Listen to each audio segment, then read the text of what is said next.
তো hello guys, অনেক দিন পর চলে এলাম তোমাদের সাথে একটা নতুন ভিডিও শেয়ার করতে। তো ভিডিওটা কিসের দেখতেই পাচ্ছ, কেক আনা আছে, মানে কিছু তো একটা অকেশন সেলিব্রেশন হচ্ছে।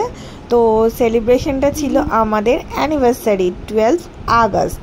তো যাই হোক, এবছরে যেহেতু শরীরটা খারাপ, মানে খারাপ বলতে বুঝতেই পারছো, প্রেগনেন্সি আছে, তো যার জন্য এবারে ধুমধামটা সেরমভাবে হয়নি, জাস্ট ছোট্ট করে। আর আমার বরেরও একটু শরীরটা খারাপ, একটু ওরও শরীরটা নাড়া দিয়েছে। যাই হোক, আমি প্রথমে খুব ভয় পেয়ে গেছিলাম, দেখতেই পাচ্ছ, ওটা আমি ভেবেছি বাস্ট করবে, তাই জন্য। যাই হোক, তো চলো দেখতে থাকো। এটা রাত 12টায় আমরা এইভাবে সেলিব্রেশন করেছিলাম ছোট্ট করে। ও আমরা ভেবেছিলাম এবারে এইটুকুই থাকবে, জাস্ট একটু খাওয়া দাওয়া করে পরের দিন ছেড়ে দেবো, এরকমই একটা ব্যাপার ছিল। তো সেরকমই প্ল্যান প্রোগ্রাম ছিল, কিছুই হবে না। তাই রাত্রিটাতে এনজয় করে নিচ্ছিলাম একটু কেক ঠেক কেটে, কারণ দুজনেরই শরীর ঠিক নয়, অতএব কি হবে বলো।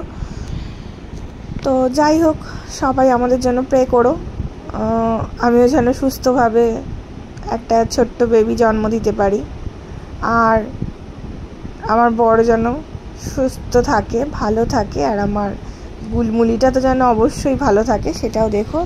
যাই হোক, আমরা এইভাবেই হ্যাপি ফ্যামিলি থাকতে চাই। তো পরের দিন সকালে মর্নিং হয়ে গেছে, তো সবাইকে গুড মর্নিং। মর্নিংটা কি করব ভেবে পাচ্ছিলাম না। মেয়েকে সকাল সকালই তার পাপা দিতে গেছে স্কুলে, কারণ তার এক্সাম আছে আজকে। তো চলো মেয়েকে পাঠিয়ে দিয়ে আমরা একটুখানি কি করছি না করছি সবই দেখিয়ে দেবো তোমাদেরকে। তার আগে চাটা খাওয়া হয়ে গেছিলো দুজন একসাথে বসে, সেটা আর ভিডিও করা হয়নি, সরি। তো এই ড্রেসটা আমাকে দিয়েছিল আমার বরমশাই, আর আমি ওকে এই ড্রেসটা দিয়েছিলাম তো আজকের দিনের জন্য। আর এইটা আমাকে দিয়েছিল। একে একে গিফটগুলো তোমাদেরকে দেখাবো, কি কি দিয়েছে না দিয়েছে।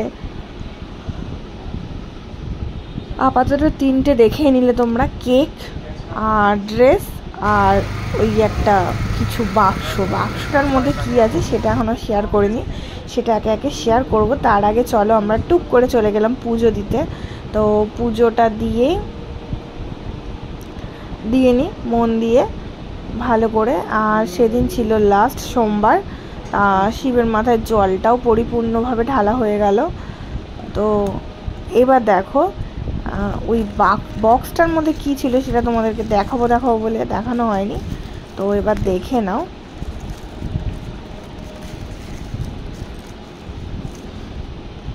পয়লা বাঁধানো আমার এরকম সোনার আছে, বাট এটা রূপোর মধ্যে এখন খুব ট্রেন্ডিং উঠেছে, দেখতেই পেয়েছো তোমরা সবাই নিশ্চয়ই। তো এই পয়লা বাঁধানোটা আমাকে গিফট করেছিল। আরও একে একে গিফট অবশ্যই দেখাবো, কিন্তু তার আগে পুজোটা মন দিয়ে দেখিয়ে নিই। চলো, আমাদের এখানে মন্দিরটা খুব খুব খুব জাগ্রতই বলতে পারো। তো যাই হোক, আমরা সবাই বেশিরভাগ মানুষ এখানেই পুজো দিই। তো আমার বরমশাইও মন্ত্র পড়ে পুজো দিয়ে নিচ্ছে, দেখতেই পাচ্ছ। আমি তো ভেতরে ঢুকতে পারবো না, তাই আমি বাইরে থেকেই ঠাকুরের কাছে আশীর্বাদ চাইলাম, আর বাইরে থেকে মন্ত্রগুলো জপ করলাম। তারপরে তাড়াহুড়ো করে মায়ের বাড়িতে একটু ঘুরু করে এসে নমস্কার করে এসেই খাওয়া দাওয়ার পর্বটা সেরে নিচ্ছি, কারণ আবার শাশুড়ি মায়ের বাড়ি যেতে হবে নমস্কার পর্ব সারতে, আর আমার পিসির বাড়ি যেতে হবে। প্রতি বছরই এই জিনিসটা আমরা করি, যে বড়দের কাছে আশীর্বাদ প্রণাম নিয়ে আসি, তাদেরকে একটু মিষ্টি মুখ করিয়ে আসি। তো দেখো, আমি হাতে পরে নিয়েছি এইটা। কেমন লাগছে তোমরা সবাই অবশ্যই বলো। আর বরমশাই কি কি গিফট দিল, কটা গিফট হলো, সব ওগুলো লাস্টে বলছি। তার মধ্যে বিকালে দেখো আমার অ্যানিভার্সারিটা এইভাবে সারপ্রাইজ দিয়েছিল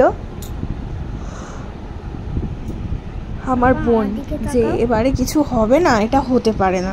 এই যাই হোক, এর জন্য এইভাবে সারপ্রাইজ দিয়েছিল। আর এখানে দেখতে পাচ্ছ আবারও একটা কেক আর বডি স্প্রে, দুজনের দুটো। তো ও আর কোল্ড ড্রিঙ্কস তো আছেই। যাই হোক, তো এইভাবে আমাদের মজ মস্তি চলতেই থাকবে, যেন সত্যি কথা এইভাবে ছোট্ট ছোট্ট করে দিনগুলো কাটিয়ে দিতে পারি।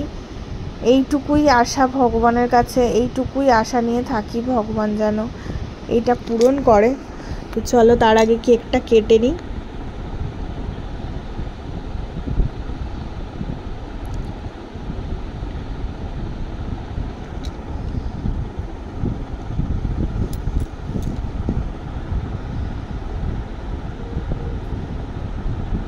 তো এবার খেয়েও নিচ্ছি, দেখতে পাচ্ছ কেকটা কিন্তু হেভি টেস্ট ছিল, রেড ভেলভেট বলে কথা। তো যাই হোক, একে একে নিজেও খেয়ে নিলাম, ওকেও খাইয়ে দিলাম। আর ওখানে দুষ্টুমি করছিল, তাই আমি হাসছি, সে পুরোটাই মুখে ঢুকিয়ে দিয়েছে। যাই হোক, ছোট্ট ছোট্ট স্মৃতিগুলোই মনে রয়ে যাবে সারা জীবন। এবার আমাদের বিয়ের 8 বছর পূর্ণ হলো। দেখতে দেখতে 8 বছর কাটিয়ে ফেললাম একসাথে সাংসারিক জীবনে। তার আগে তো বাদই দিলাম, প্রেম জীবনটা বাদই দিলাম, সাংসারিক জীবনটা আমরা একসাথে 8 বছর কাটিয়ে ফেললাম। তো চলো, 8 বছরে আবার একটা নতুন অতিথি আসতে চলেছে। তা নতুন অতিথির অপেক্ষায় এখন আমরা দুজনেই আছি।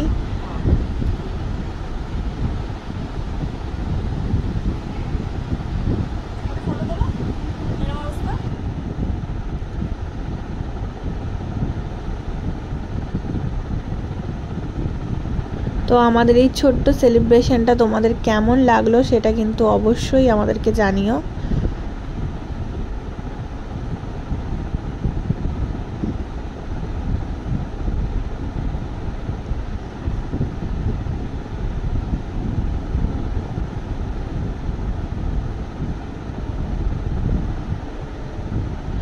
এবার একটা গ্রুপ ফটো তুললাম আমরা, দেখতেই পাচ্ছ।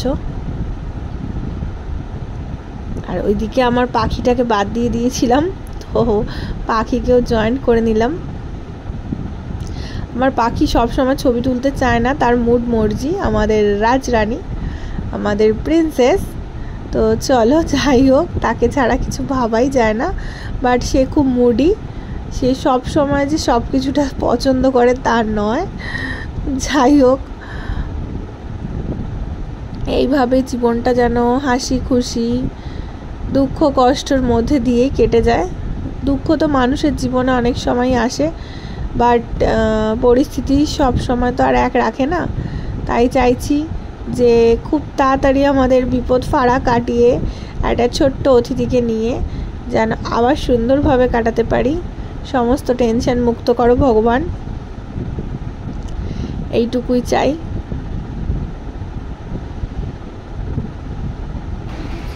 তো চলো, রাত্রিরের ডিনারটা এবার আমরা করেই নিই। আমি নিজের হাতে বানিয়েছিলাম বিরিয়ানি, তো খাওয়া দাওয়াটা চলছে। তো আমাকে আমার বরমশাই কী কী গিফট দিয়েছিল সেগুলো আগেই তোমাদের দেখিয়ে দিয়েছি। এটা বাকি রয়ে গেছিলো, এটাও দেখিয়ে দিলাম। শুধু এবছর না, প্রতি বছরই আমাকে এরকম সুন্দর সুন্দর গিফট দিয়ে উপহার দেয়। তো আজকের মতো টাটা, বাই বাই। চলো, ভিডিওটা এখানেই শেষ।